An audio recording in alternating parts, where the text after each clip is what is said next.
Hello friends, welcome to my YouTube channel. दोस्तों, बागेश्वर धाम के धीरेंद्र शास्त्री पर जो है महाराष्ट्र अंधश्रद्धा निर्मूलन समिति ने अंधविश्वास और जादू टोने का बढ़ावा का आरोप लगा रखा है।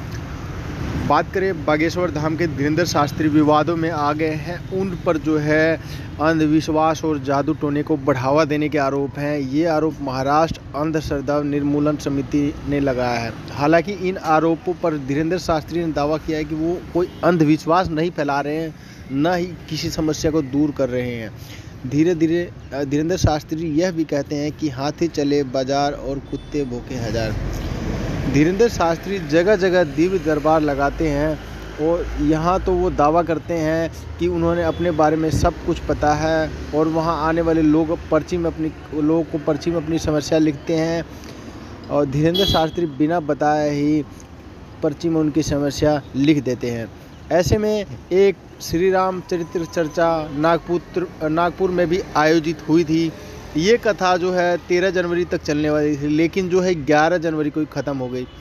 माना जा रहा है ऐसा इसीलिए हुआ क्योंकि महाराष्ट्र अंधश्रद्धा निर्मूलन समिति ने धीरेंद्र शास्त्री पर अंधविश्वास और जादू टोने को बढ़ावा देने का आरोप लगाया था।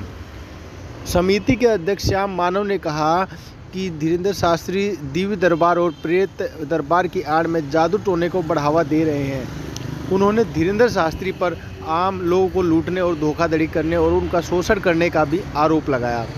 अंधश्रद्धा निर्मल जो है समिति ने धीरेंद्र शास्त्री को चुनौती दी कि अगर वो उनके बीच दिव्य दरबार लगाते हैं और चमत्कार दिखाते हैं तो वो उन्हें 30 लाख रुपए देंगे।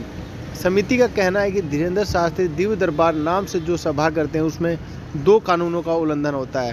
पहला है महाराष्ट्र के 2013 का जो महाराष्ट्र का जादू टोना विरोधी और दूसरा है 1954 का ड्रग्स एंड रेमिडेट एक्ट। नाम से ही पता चलता है कि ये समिति अंधविश्वास के खिलाफ काम करती है। इस समिति का गठन 1989 में हुआ था। इस समिति की स्थापना जो है नरेंद्र दाभोलकर ने की थी। 2013 में दाभोलकर की हत्या कर दी गई थी। समिति के मुताबिक वो लोगों को गुमराह करने वाले अंधविश्वासों के खिलाफ काम करती है। ये समिति मुख्य रूप से महाराष्ट्र में एक्टिव है। रिपोर्ट के मुताबिक समिति ने 1999 में कथित चमत्कारों के लिए मदर टेरेसा को संत की उपाधि देने का विरोध किया था। हालांकि समिति ने बीमार लोगों की सेवा कर लेकिन उनकी तारीफ भी की थी। इस समिति ने नदियों में गणेश मूर्तियों के विसर्जन के खिलाफ भी अभियान चलाया था। समिति ने नदियों और झीलों को गंदा होने से बचाने के लिए छोटी मूर्तियों और नुकसान न पहुंचाने वाले रंगों का इस्तेमाल करने की अपील की थी।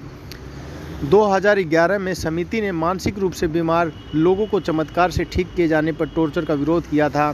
दरअसल उस समय जलगांव के 40 गांव की एक दरगाह में ऐसा ही चमत्कार का दावा किया गया था। समिति ने इसका विरोध किया था।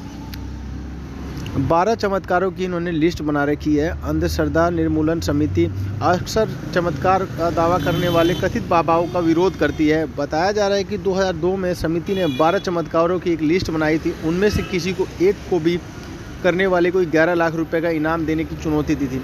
इस लिस्ट में पानी पर चलना, हवा में तैरना और 5 मिनट तक जलते कोयले पर खड़े रहने जैसे चमत्कार शामिल थे। तो दोस्तों, इस वीडियो के बारे में आपकी क्या राय है, कमेंट करिए। हमारे चैनल को सब्सक्राइब करिए।